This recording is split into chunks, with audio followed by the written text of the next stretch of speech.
Hello বন্ধুরা, কেমন আছো সবাই? আশা করছি সবাই খুব ভালো আছো। আমি পূরবী আবারও একটি নতুন ব্লগে তোমাদের সবাইকে স্বাগত জানাই। এখন সকাল 10টা বাজে আর এখন থেকেই আমি আমার ব্লগটা শুরু করলাম।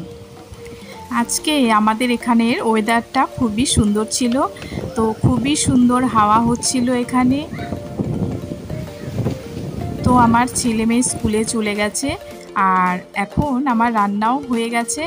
তো রান্নার পর আমি ভালো করে আমার কিচেনটা প্রথমেই পরিষ্কার করে নেব। রান্না করার পরে যদি কিচেনটা পরিষ্কার করে নেওয়া যায় তাহলে অনেক কাজই কিন্তু এগিয়ে যায়।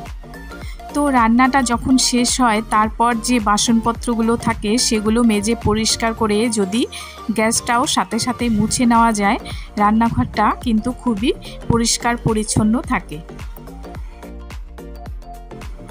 বন্ধুরা, আমাদের যাদের নন মডুলার কিচেন আর আমাদের রান্নাঘরটা যাদের ছোট, তাদের জন্য এরকম একটি র্যাক যদি থাকে কোনো কর্নারে, তাহলে কিন্তু অনেক জিনিসই এর মধ্যে সুন্দর করে গুছিয়ে রাখা যায়। তো এখানে এই র্যাকটির মধ্যে আমি যে দুটো প্লাস্টিকের মতো পেতেছি সেটিও কিন্তু আমি বানিয়ে নিয়েছিলাম। পুরনো প্লাস্টিকের যে কভার ছিল টেবিলের সেটি দিয়ে, সেই ভিডিও আমার চ্যানেলে রয়েছে। তো এভাবে আমি দুটি কাপ এখানে রেখে দিলাম আর কাপের মধ্যে কিন্তু অনেক কিছুই রেখে দেওয়া যাবে গুছিয়ে। তো এভাবে যে কিচেনের যে সমস্ত প্রয়োজনীয় জিনিসগুলো সব সময় দরকার হয় সেগুলো আমি এভাবে এই কাপ দুটির মধ্যে সাজিয়ে রাখব। এতে রান্নাঘরের প্রয়োজনীয় জিনিসগুলি হাতের কাছেও পাওয়া যাবে, আবার কিচেনটা গোছানো থাকবে, সুন্দরও দেখতে লাগবে। তো বন্ধুরা, এভাবে আমি কাপটির মধ্যে যেগুলো আমার সব সময় দরকার পড়ে সেগুলো এভাবে আমি গুছিয়ে রাখলাম। আর এখানে আমার একটি ছোট্ট হামানদিস্তা ছিল, তো সেটিকে এভাবে রাখলাম। এটি আদা থেতো করার কাজে বিশেষ করে খুবই দরকার পড়ে আমার। আর এখানে যে প্লাস্টিকের জিনিসটি রাখলাম এটি ছিল আমার বাচ্চার পেন্সিল বক্সের ভেতরে। তো পেন্সিল বক্সটি ভেঙে গেছিলো, তো এই ঢাকনাটিকে আমি এভাবে রেখে দিয়েছিলাম। বোতল থেকে তেল যখন অনেক সময় একটু একটু যদিও পড়ে, তখন এই ঢাকনাটির উপরই পড়বে আর এটি মেজে নিলেই কিন্তু হয়ে যাবে। আর এখানে যে তেলের বোতলটি দেখতে পাচ্ছ, এটি একটি ডিশওয়াশের বোতল ছিল, তো সেটিকেই আমি ভালো করে ধুয়ে তেলের বোতল হিসাবে ব্যবহার করি। এই বোতলটি এত ভালো যে যে কোনো কেনা তেলের বোতলের চাইতে অনেক ভালো আমার কাছে মনে হয়, অনেক সুবিধে মনে হয়, কারণ এটি টিপ দিলেই একদম বন্ধ হয়ে যায়। আর এখানে এটি দেখতে পাচ্ছ, এটিও আমি বানিয়েছিলাম। এটি ঘিয়ের বোতল, তো ঘিয়ের শিশি এর উপরে রাখলে যদিও একটু পড়ে তো ওটার মধ্যেই পড়বে, ওপর থেকে ভালো করে মুছে নিলেই হয়ে যাবে, যেহেতু ওটি প্লাস্টিকের তৈরি। তো এভাবে আমি এটিকে গুছিয়ে নিলাম। তো চলো বন্ধুরা, তোমাদের সাথে 4 নম্বর টিপস শেয়ার করি। তো এখানে সবুজ রঙের যে অর্গানাইজারটি দেখতে পাচ্ছ, এটি কিন্তু আমি 20 টাকা দিয়ে কিনেছিলাম। তো এটি আমার খুবই কাজের। এটি গ্যাসের পাশে এভাবে রেখে দিয়েছি। তো এটির মধ্যে যেমন গ্যাসের লাইটার, তারপর চাকু সবসময়ই লাগে, এগুলো আমি এটার মধ্যে রেখে দিয়েছি। এই জিনিসটি যেহেতু একেবারেই ছোট, তাই এটি অল্প জায়গাতেই হয়ে যায় আর এটির মধ্যে ছোট ছোট প্রয়োজনীয় জিনিসগুলোও কিন্তু রাখা যায়। তো 5 নম্বরে দেখো, এরকম একটি কৌটোর মধ্যে আমি যত রকমের খোলা মশলাগুলো যে অনেক সময় থাকে, যেমন জিরের গুঁড়ো, লঙ্কার গুঁড়ো, সেগুলোকে আমি এইরকম একটি কৌটোর মধ্যে রেখে দিই। যখন কোনো কৌটোর মধ্যে ঢেলে রাখা যায় না, তখন আমি এটার মধ্যেই সমস্ত গুঁড়ো জিনিসগুলোকে ঢুকিয়ে রাখি। তো বন্ধুরা, এখানে 6 নম্বরে দেখো, এখানে আমি শিলনোড়া রেখেছি। তো শিলনোড়াটিকে একটি ছোট পাথরের উপর রেখেছি। এই ছোট পাথরটি এই বড় সবুজ পাথরটিরই কিন্তু অংশ। তো আমার যখন রান্নাঘর বানানো হয়েছিল তখন অনেক টুকরো টুকরো পাথর বেঁচে গেছিলো, তো সেখান থেকেই আমি মিস্ত্রিকে দিয়ে কেটে এখানে রেখেছিলাম। তো সেটিকেই রেখেছি এই শিলনোড়াটা রাখার জন্য, তাহলে শিলনোড়ার ঘষায় আসল যে পাথরটা সেটি ঘষা লেগে লেগে দাগ হয়ে যাবে না। আর 7 নম্বর টিপস হলো এই শিলনোড়াটিকে বেসিনের পাশেই রাখা ভালো, তাহলে মশলা করার পর শিলনোড়াটিকে ভালো করে ধুয়ে নেওয়া যাবে। তো চলো বন্ধুরা 8 নম্বর টিপসটিও আমরা দেখে নিই। তো এখানে দেখো একটি ট্রে নিয়েছি, একটি ট্রের ওপর যদি এরম করে জলের বোতলগুলো আমরা সাজিয়ে রাখি তাহলে এখান থেকে আমাদের নেওয়াও সুবিধা হবে, জলের বোতলগুলো এলোমেলো হয়েও থাকবে না, আর নিচে যখন জল পড়বে তখন ট্রেটি সরিয়ে নিলেই কিন্তু হয়ে যাবে। তো এরকম ছোট ছোট জিনিস দিয়ে কিন্তু আমরা আমাদের রান্নাঘরকে ঠিকঠাক করে গুছিয়ে রাখতে পারি। আর হ্যাঁ বন্ধুরা, 9 নম্বরে এরকম একটি ছোট ট্রে রেখে জলের বোতলের পাশে 2টো গ্লাসও রেখে দিলাম, তাহলে যখন কেউ জল খাবে তখন এখান থেকে ঢেলে নিয়ে খুব সহজেই খেতে পারবে। তো চলো বন্ধুরা 10 নম্বরে দেখো এখানে একটি ছোট্ট অর্গানাইজার রেখেছি, এখানে এটি বেসিনের উপরেই আমি লাগিয়েছি। এই অর্গানাইজারটির নিচটা যেহেতু ফুটো ফুটো রয়েছে তাই এটির মধ্যে ছাঁকনিগুলো ধুয়ে রাখলে জলগুলো নিচে বেসিনে পড়ে যায়। তো এটিও একটি খুব ভালো জিনিস। বন্ধুরা তোমরা চাইলে এটি মিশো থেকে বা লোকাল শপ থেকে কিন্তু কিনে নিতে পারো। আর 11 নম্বরে চলো দেখে নেই এই র্যাকটিকে। এই র্যাকটির কথা না বললেই কিন্তু নয়, কারণ এটি খুবই কাজের একটি জিনিস। এরকম একটি র্যাক আমি বেসিনের উপরে লাগিয়েছি, তাহলে বাসনগুলো যখন ধুয়ে আমি এটার উপরে রাখি তখন জলগুলো নিচে বেসিনে ঝরে পড়ে যায়। তো বন্ধুরা তোমাদের যাদের নন মডেলার কিচেন তারা কিন্তু এরকম একটি র্যাক লাগাতেই পারো। কিচেনকে গুছিয়ে রাখার জন্য 12 নম্বর টিপসটিও চলো দেখে নিই। তো এখানে দেখো খুব সিম্পল একটি র্যাক রয়েছে, এটি যে কোনো দোকানেই কিন্তু তোমরা পেয়ে যাবে, এরকম একটি র্যাক সবার বাড়িতেই থাকে। তো এটিকে আমি এখানে রেখেছি, এটি আগে আমার অন্য কাজে ব্যবহার করতাম, তো এটিকে আমি রান্নাঘরে নিয়ে এসেছি। তো এখানে আমার এটি প্রচুর কাজে লাগে, কারণ এটির মধ্যে কড়াই, প্রেসার কুকার, তারপর হাতা খুন্তিগুলো প্রয়োজনীয় বড় বড় যেগুলো জিনিস সেগুলো কিন্তু খুব সহজেই এটির মধ্যে উল্টে রাখা যায়। 13 নম্বরে দেখো এখানে যে হাতা রাখার স্ট্যান্ডটি দেখতে পাচ্ছ এটি আমি কৌটো কেটে বানিয়েছি। তো এভাবে যদি এক জায়গায় হাতাগুলো রাখি তাহলে এগুলো এক জায়গায়ও থাকে আর গোছানোও থাকে। 14 নম্বরে নর্মাল একটি দেখো 3 থাকের প্লাস্টিকের স্ট্যান্ড, এটির মধ্যে পেঁয়াজ, রসুন, আদা, লঙ্কা ইত্যাদি রাখতে কিন্তু খুবই সুবিধে হয়। বর্ষাকালে লবণ কিন্তু কেমন একটা জল জল হয়ে যায়, তো আমরা যদি এরকম চীনামাটির কৌটোতে লবণ রাখি অথবা কাচের জারেও যদি আমরা লবণ রাখি তাহলে কিন্তু জল জল হয়ে যায় না, লবণটা খুব সুন্দর ঝরঝরে থাকে।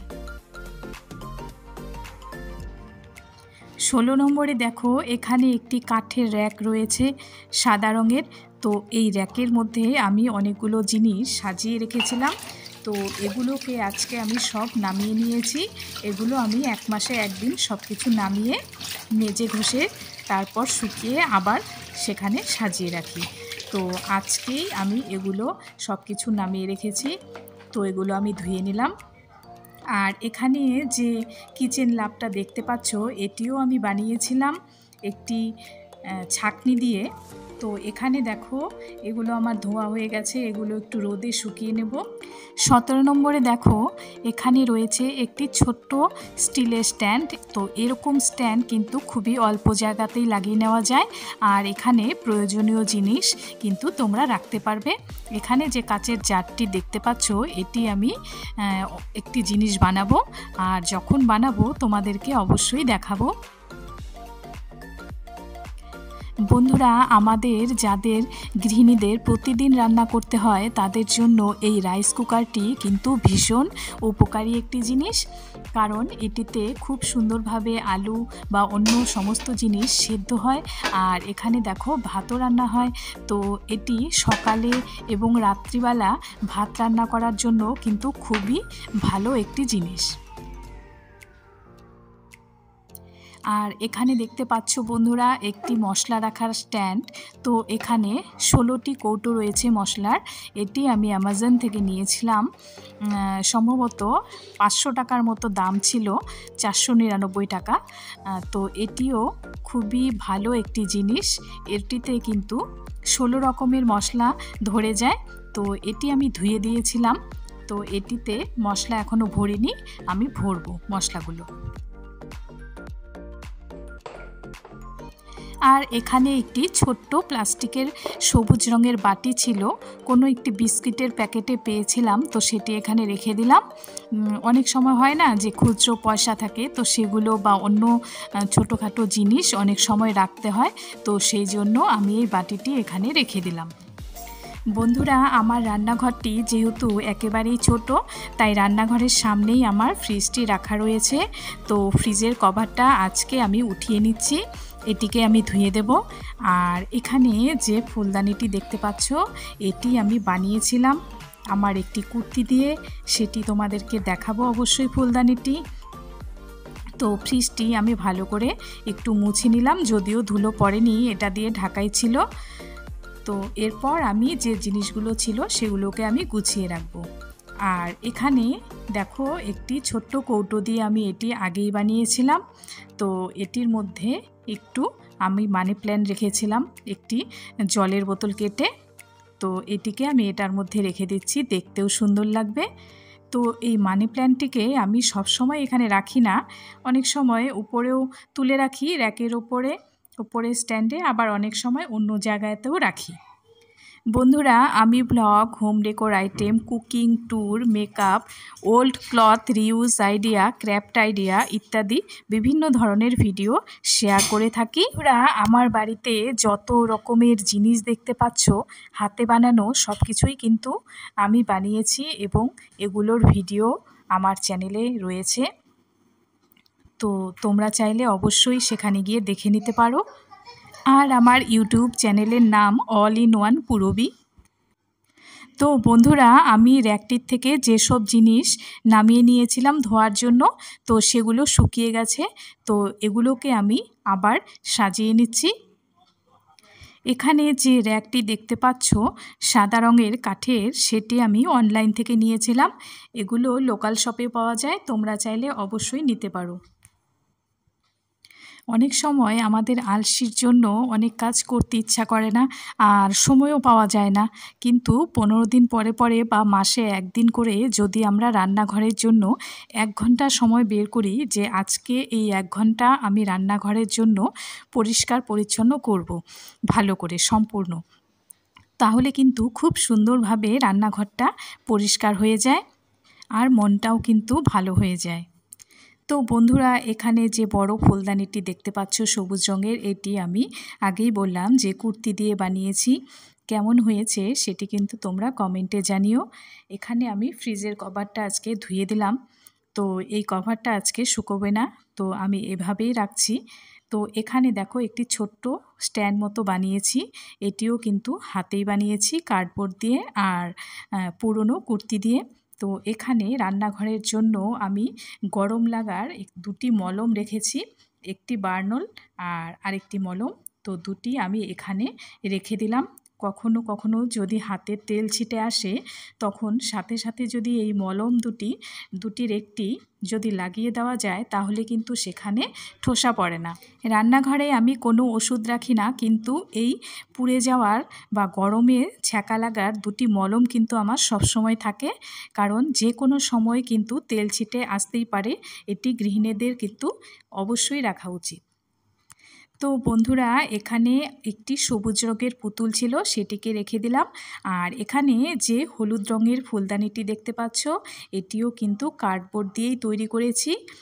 তো তোমাদের কেমন লাগলো সেটি কিন্তু অবশ্যই জানিও। আর ফ্রিজের ওপরে বিশেষ কিছু আমি রাখি না। আর এখানে একটি ছোট্ট লাল প্লেট রেখে দিলাম, তো কোনো দরকারি ছোট জিনিস থাকলে এটার মধ্যে রাখার জন্য।